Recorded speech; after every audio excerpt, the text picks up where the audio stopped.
Muli po, isa po pinagpalang magapanggatang umaga po sa inyong lahat. Muli, ito po inyong Vice nag-uulat.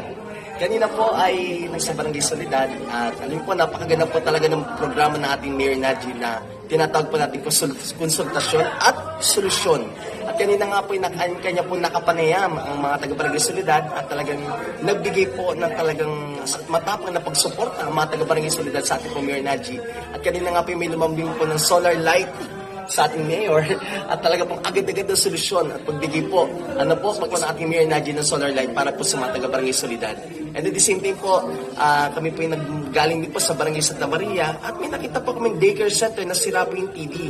At kami po yung napaawa naman po sa sitwasyon po ng mga bata. Kaya naman po agad-agad isinulusyonan po ng ating po Mayor Najee at nag-sponsor po siya ng isa pong telebisyon, pambili ng telebisyon para po sa isa pong daycare center po sa Barangay Santa Maria. Nakakatawa, it's really a very fruitful day po.